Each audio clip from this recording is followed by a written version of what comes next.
The rain tapped lightly on the window that morning. Anna sat by the desk, her fingers hovering over her laptop. She had been working on her final college project, a fashion design portfolio she'd been building for months. Her dream had always been clear: to launch her own fashion line. Her parents supported her with everything they had, even when relatives said it was a risky, foolish dream. But that morning, she couldn't focus. Something felt off. Her phone buzzed. It was a message from her mom. "No matter what happens, Anna, never let your dreams go up in a puff of smoke. Promise us." Anna stared at the message, confused. It didn't sound like her mom's usual cheerful tone. She typed back, "What's going on, Mom? Are you okay?" But there was no reply. 15 minutes later, her phone rang. Her breath caught as she saw the caller ID, a known number. "Hello," she answered, voice shaky. "Is this Anna Carter?" a man asked gently. "Yes, who's this?" "This is Officer Mills with the Federal Aviation Division. I'm so sorry to inform you. Your parents were on Flight 247 from Denver to New York. It crashed an hour ago. There were no survivors." The room went quiet. Anna's knees gave out. She fell to the floor, phone still pressed to her ear. Her world, just seconds ago full of fabric swatches and future plans, collapsed into silence. The funeral was a blur. People she hadn't seen in years came with fake hugs and stiff words. Her Aunt Lydia squeezed her tightly, whispering, "You'll stay with us now, sweet girl." But Anna felt nothing. Her parents were gone. Just like that. No warning. No goodbye. After the service, Anna found herself sitting alone in her parents' room. Everything still smelled like them. Her dad's cologne, her mom's lavender lotion. She found their old laptop and scrolled through some saved files. There it was, a folder titled Anna's Dream. Inside were photos of her sketches, copies of every design she'd ever posted, and even screenshots of conversations her parents had with vendors, looking for ways to support her brand launch. They had believed in her so much, even when she didn't. Tears ran down her cheeks. She opened her mom's final message again. "Never let your dreams go up in a puff of smoke." She whispered to the empty room, "I promise, Mom. I promise." 2 weeks later, Anna moved in with Aunt Lydia and Uncle Ron. At first, things seemed okay. They said all the right things, made her tea, asked about her schoolwork. But then they started saying other things. "You should get a real job now, Anna," Uncle Ron said. "This dream of yours is expensive, and you don't have your parents' help anymore," Aunt Lydia added. Anna looked down at her sketch pad, the one her dad gifted her for her 20th birthday. Her hands tightened around it. "But they left money for me, didn't they?" she asked. Lydia hesitated. "Your parents' accounts are being handled by their lawyer. We're not sure what's what yet." Anna noticed the way Lydia avoided her eyes. Days turned into weeks. Every time Anna asked about the funds, Lydia gave her vague answers. "You're too emotional," she said one night. "You should be grateful we took you in." Anna started to suspect the truth. One night, she overheard them whispering in the kitchen. "We can't let her have full access. She'll blow it all on those silly designs. It's ours now." They never officially made her a beneficiary. Anna's heart broke. Her own aunt and uncle, people who were supposed to protect her, were planning to take what her parents had left her. That night, Anna packed her things, only what she could carry. She left a note on the table. "Thanks for the roof, but my parents left me a different kind of shelter. I'm going to build it." She slept in her friend Kayla's guest room for a while. Took on small jobs, dog walking, waitress shifts, designing simple logos for people online. She worked all day and sketched all night. And even when she was exhausted, broke, or heartbroken, she kept hearing her parents' words. "Never let your dreams go up in a puff of smoke." The days blurred into nights. Anna worked long shifts at the coffee shop downtown, wearing an apron that smelled like burnt espresso. Her feet ached. Her hands cracked from washing dishes. But every night when she got home to Kayla's couch, She pulled out her sketch pad. She didn't have a proper studio or even a desk anymore. Just her lap, a pencil, and a heart that wouldn't give up. Sometimes she would cry while sketching. Other times, her pencil moved so fast, her tears couldn't keep up. The grief lived in every line. The loss had burned something inside her, but it also lit something too, a fire she couldn't put out. Kayla was her rock. She gave Anna space when she needed it and support when she didn't ask. "You're not alone, you know," Kayla would say. "I've got your back." But not everyone did. 3 weeks later, a letter came in the mail. It was from her parents' lawyer, a man named Mr. Frank Ellis. Anna opened it with shaking hands. "Dear Miss Carter, after multiple requests from your legal guardians, we regret to inform you that the estate of John and Emily Carter has been claimed and transferred to Lydia and Ronald Moore due to guardianship rights and absence of a specified beneficiary. Should you wish to contest this, you have 60 days to provide legal representation." Anna stared at the letter. So it was true. They had taken everything. All the money her parents left for her future, for her dream, for the very life they told her to build. Kayla looked over her shoulder and read it too. They stole it. "Anna, this is theft." Anna shook her head. "No, it's betrayal." She walked into the bathroom and locked the door. She looked at herself in the mirror. Her eyes were tired. Her hair was messy. She looked nothing like the girl who once dreamed of red carpets and Paris Fashion Week. She whispered to herself, "What would Mom do?" She knew the answer. Her mom wouldn't cry. Her mom would fight. That night, she drafted an email to the lawyer. "Mr. Ellis, I am writing to contest the estate distribution. My parents left a message confirming their wishes. I also have digital records, emails, and videos of them discussing my role and their plans for me to carry on their legacy. Please advise on how I can legally proceed." Anna Carter. She didn't have a lawyer. She barely had money for rent. But she had her truth. A week later, Mr. Ellis responded, "Dear Miss Carter, we received your message and have reviewed preliminary evidence. You may have a case, but you will need legal representation to move forward. Kindly respond within 30 days. Time is limited." Kayla helped her start a GoFundMe campaign titled, "Help Me Fight for My Parents' Last Wish." She told Anna, "People care more than you think." And people did care. Strangers shared her story. Donations came slowly at first, then faster. $10, $25, $100. One woman sent a note that said, "I lost my mom in a crash too. Keep fighting, Anna." Within 2 weeks, she had $3,000. Not enough for a trial, but enough for a lawyer to listen. Anna walked into Mr. Daniel's office with trembling hands. He was tall, with kind eyes and a deep voice. After she told him her story, he said, "You've got a shot. It's not easy, but if you're ready for a fight, I'll stand with you." She nodded. "I'm ready." The case began. Aunt Lydia and Uncle Ron were furious. They tried everything to intimidate her. Legal threats, lies, even fake messages from family friends telling her to drop the case. But Anna didn't stop. Every night after court hearings, she worked on her designs. She renamed her collection Smoke and Silk. Each piece told a story: grief, fire, healing. One night, she came home to a message on her voicemail. It was her cousin, Brian.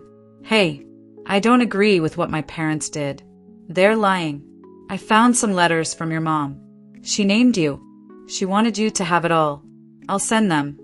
Anna burst into tears, not just because of the letters, but because someone believed her. Weeks later, Mr. Daniels stood beside her as the judge read the final decision. The court recognizes Anna Carter as the rightful heir to the estate of John and Emily Carter. Full access to funds and assets will be transferred within 14 business days. Anna didn't even hear the rest. She broke down. Years of hurt, grief, and betrayal poured out of her all at once. She had won. But more than that, she had honored her parents. She whispered into the quiet courtroom. "I kept the promise, Mom. I didn't let it go up in smoke." The courtroom victory felt like the first deep breath Anna had taken in months. But when the applause faded and the papers were signed, she stood outside the courthouse, wondering, what now? She had the inheritance, her parents' savings, their stocks, even their small beach house in Florida. But no one told her how lonely winning could feel. She moved out of Kayla's apartment, not because she wanted to, but because she didn't want to be a burden anymore. Kayla cried when Anna left. "You're not a burden, Anna. You're my sister, blood or not." Anna hugged her tight. "I just need to see if I can stand on my own now." She found a small apartment in the city. It wasn't fancy, just one bedroom and a tiny kitchen, but it was hers. She placed her parents' framed picture on the living room shelf. Her mom's favorite scarf hung beside it. She whispered, "I'm still fighting." With her inheritance, Anna applied to Parsons School of Design, a place she'd only dreamed of before. She got in. It was a moment that should have felt like a celebration. Instead, she felt a heavy pressure settle on her chest. Like every step forward came with an invisible voice whispering, "Don't mess this up." School was harder than she imagined. Her classmates were talented, confident, and came from powerful families. They had parents in fashion, uncles who owned magazines, cousins on billboards. Anna had her pencil, her sketch pad, and paint stitched into every design. One professor, Mr. Leone, saw her drawings and paused. "You have something," he said. "It's raw, honest, but you doubt yourself too much." She didn't respond. She just nodded. What could she say? That her dreams were the only thing keeping her from falling apart. Then came her first real presentation, a midterm project where every student had to present their collection on stage. Anna worked day and night. She poured herself into her designs. Sheer black fabrics that looked like smoke, bright bursts of color that screamed survival. The night before the presentation, she stood in her living room, ironing every piece by hand. That's when the power went out. She panicked. She had forgotten to pay the electricity bill. In the dark, she lit candles, finished her work, and packed her things by flashlight. Her hands shook the whole time. The next morning, it rained. Her umbrella broke. Her heels snapped halfway through the walk to school. She was soaked, humiliated, and 15 minutes late. When she walked in, everyone had already presented. Mr. Leone frowned. "You're late." Anna opened her mouth, then closed it. "I'm sorry," she whispered. "You'll have to wait for the next round," he said. She stood there, heartbreaking. After class, he approached her. "You need to start believing that your dream matters just as much as theirs, or you'll lose it." She nodded again. She didn't have the words. That night, she sat in her room, surrounded by her untouched designs. She wanted to cry, but she couldn't even do that anymore. Then her phone buzzed. A message from Kayla. "You okay?" She typed back. "Fell apart today. Feel like I'm failing." Kayla replied, "You're not failing. You're learning. Failure is part of the path, not the end." Those words sparked something.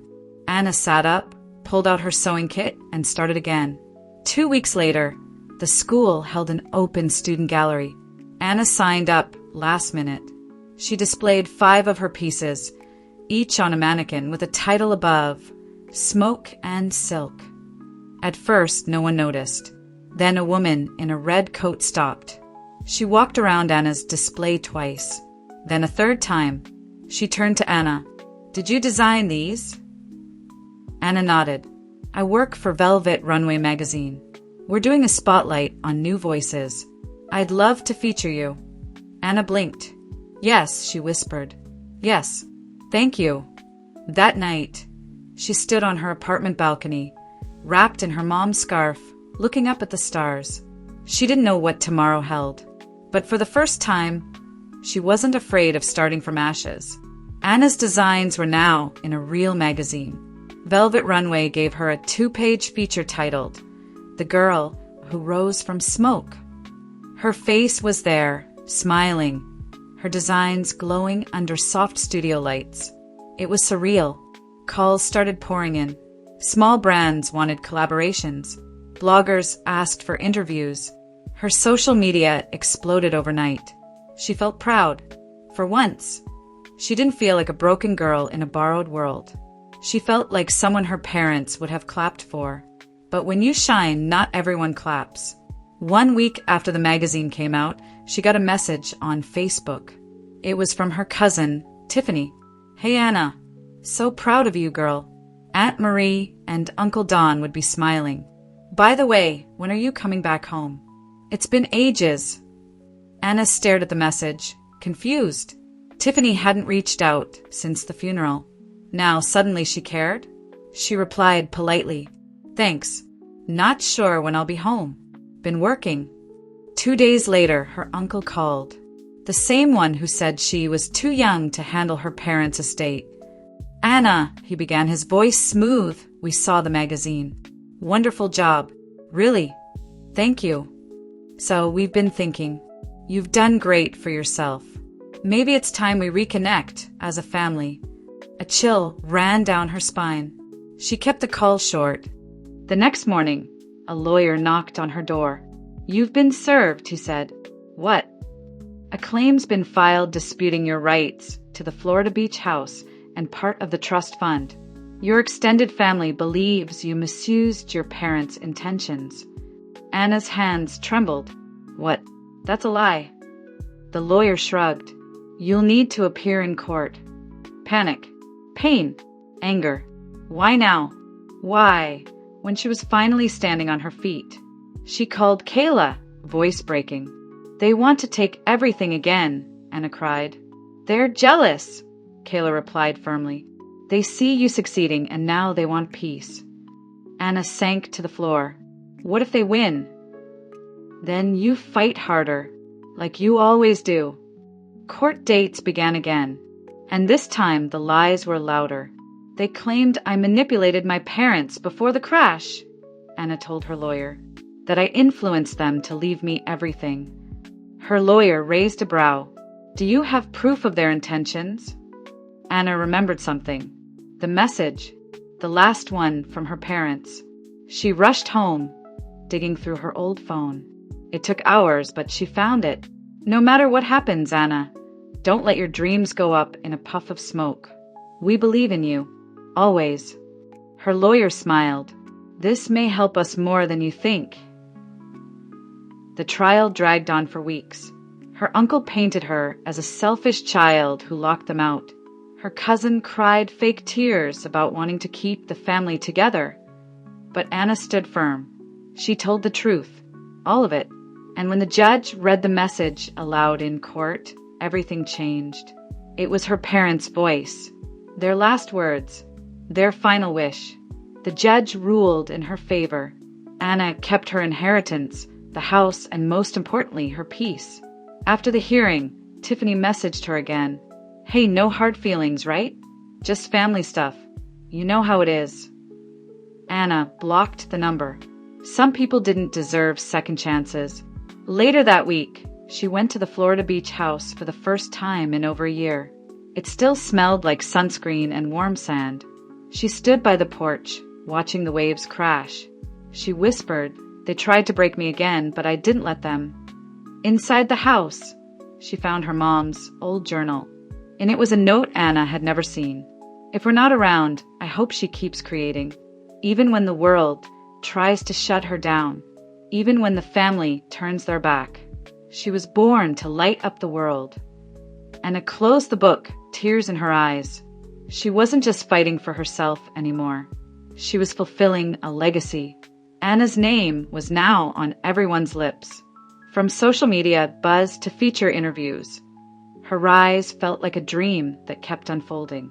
She was invited to fashion shows, asked to speak at design panels, and even got approached by a luxury brand in New York to design a capsule collection. She should have been over the moon, but with the spotlight came shadows. People smiled wider, but their eyes felt colder. Compliments sounded sweet, but carried a strange tone. She could feel it. Some were rooting for her downfall, waiting to whisper, "I told you so." Still, she pushed on.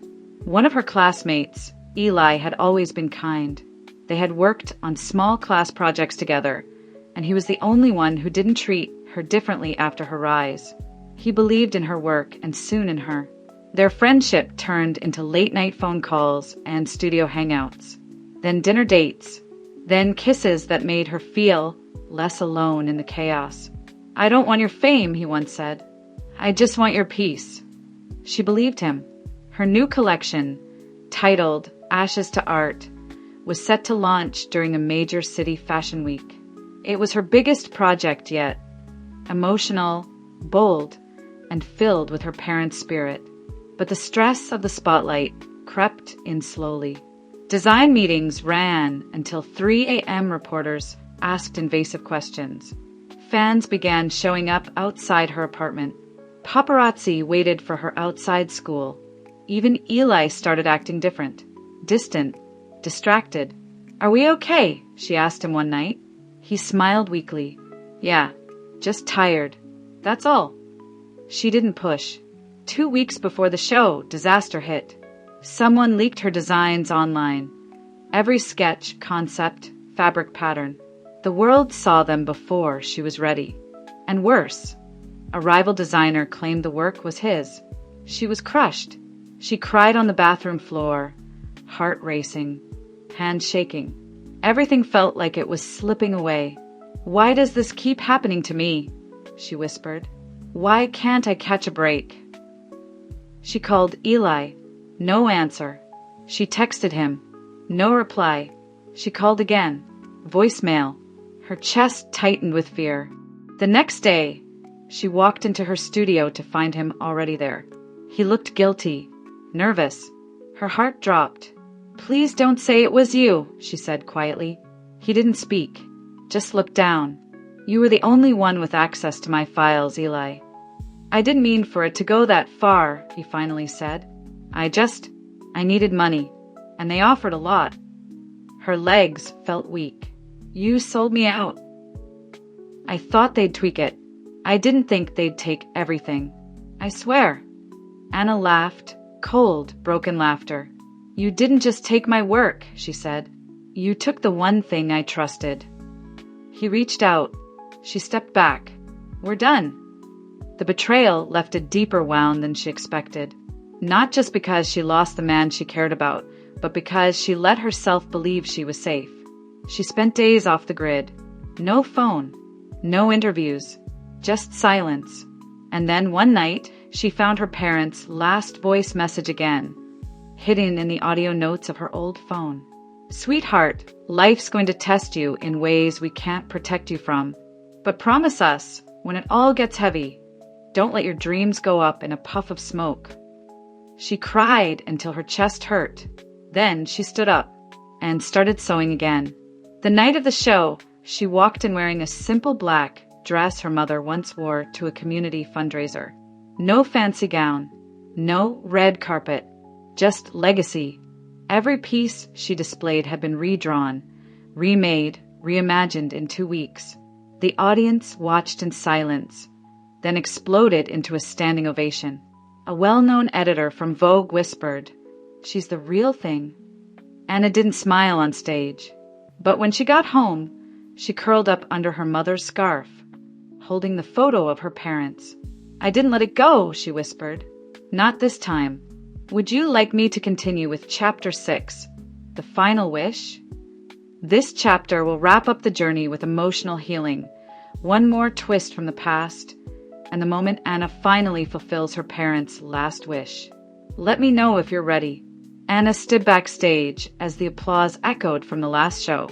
Her fingers trembled, not from fear this time, but from something deeper.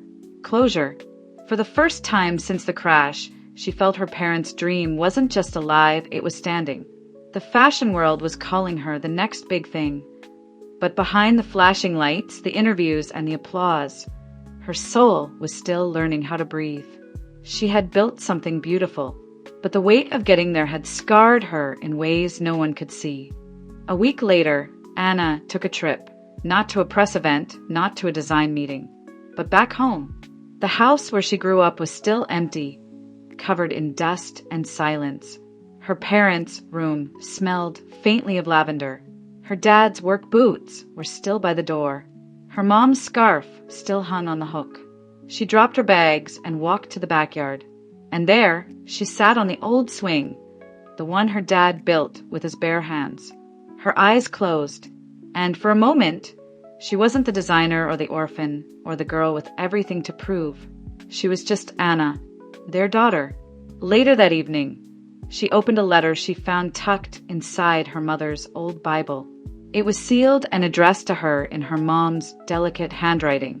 Dear Anna, if you're reading this, life probably took a turn we never wanted. But that's life, sweetheart. It doesn't always ask for permission. We know you'll want to give up some days, maybe even hate the world. But don't. Let it hurt. Then rise.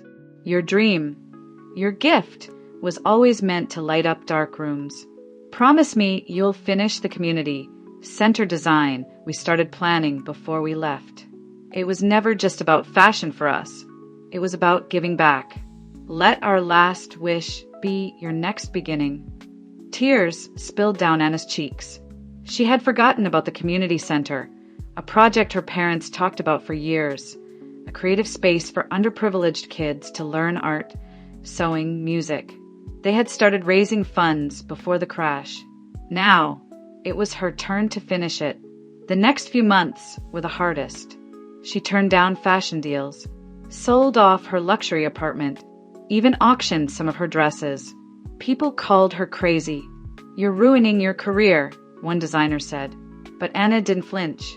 She met with city officials, raised grants, hosted charity shows. Every dollar she earned went into bricks, glass, paint, and dreams. And in less than a year, the Anna Marie Creative Center stood tall in her hometown, right on the land her parents once dreamed about. The opening day was magical. Children ran through the halls laughing. Local artists painted murals. Old neighbors brought baked goods. Reporters showed up, but this time she didn't speak much. She let the walls speak for her. At the heart of the building was a room filled with sewing machines, sketch pads, and shelves of colorful fabric. Above the door was a quote carved in wood. Don't let your dreams go up in a puff of smoke. It was her parents' voice, echoing forever. Later that night, she sat on the rooftop of the center, watching the city lights flicker. Kayla joined her with 2 cups of hot cocoa. You did it, Kayla whispered. Anna smiled. Almost. One last thing left. What's that? I still haven't let myself be happy. The grand opening of the Anna Marie Creative Center made headlines across the country. But for Anna, the real joy came from quiet moments. Watching a shy kid sew their first button or seeing a young girl sketch her first fashion idea. Still, even in the middle of this beautiful achievement, something felt incomplete. Her parents' dream was now real. But what about hers? What about her heart? She had spent so long building and surviving, she forgot how to live. It was Kayla who noticed first. You always smile with your mouth, Anna, she said one night, handing her a cup of tea. But your eyes are still carrying something heavy. Anna didn't reply, just stared out the window at the glowing center down the street. I feel guilty, she whispered after a while. For what? For surviving. For building something out of their death. For being here when they're not. Kayla touched her hand gently. You didn't use their death, Anna. You honored their life. Weeks passed and the center flourished. More kids joined the programs. Local teachers volunteered. Anna was invited to speak at schools and events, not as a fashion star, but as a survivor who chose purpose. One day, after a talk at a college in LA, she was approached by a young man with soft eyes and an old camera slung around his neck. Hi, he smiled. I'm Micah. I run a non-profit art studio in Chicago. Your story, it hit me hard. Anna raised an eyebrow. Chicago's far from here. He grinned. Well, you're worth the flight. She laughed. Genuinely. They stayed in touch. Texts became calls. Calls became long video chats. Eventually, Micah visited again, this time with no camera, just flowers and a quiet understanding that felt safe. Unlike Eli, he didn't chase her light. He simply sat in it. They took long walks, painted in silence, and talked about grief without judgment. For the first time, Anna didn't feel the need to pretend she was okay all the time. One night, as they sat under the stars, he asked gently, "What would your parents think of all this?" Anna smiled. They'd probably cry, then dance around the living room to old love songs. He reached for her hand. "I think they'd be proud of the center, of you." Months later, she stood in front of the center's biggest crowd yet. A full-year anniversary celebration. Hundreds of people, music, food, laughter, and behind her, a massive mural had just been finished. It showed a young woman standing on ashes, holding a glowing thread that floated into the sky, turning into stars. Underneath, the quote again, "Don't let your dreams go up in a puff of smoke." Anna stepped forward, holding the mic with steady hands. This center was born from loss, but it lives because of hope. My parents taught me to dream, but life taught me to fight for those dreams. I almost gave up, many times, but each time I broke, I built it again. The crowd clapped. Tears filled her eyes. And now I no longer build just for survival. I build for love, for the kids watching, for every person who's ever been left behind and still chose to rise. That night, Anna and Micah danced in the courtyard under soft lights. No cameras, no press, just two hearts choosing joy again. Years later, a little girl with curly hair ran through the center's hallway, laughing. "Mama, Mama, look what I made." Anna turned, smiling. Her daughter held up a drawing, a colorful sketch of a dress made of stars and fire. "That's beautiful," she said, kneeling beside her. "What's it called?" The little girl grinned. "Puff of smoke," like the quote on the wall. Anna kissed her forehead, eyes glistening, and whispered, "You're your grandparents' girl. Dream big.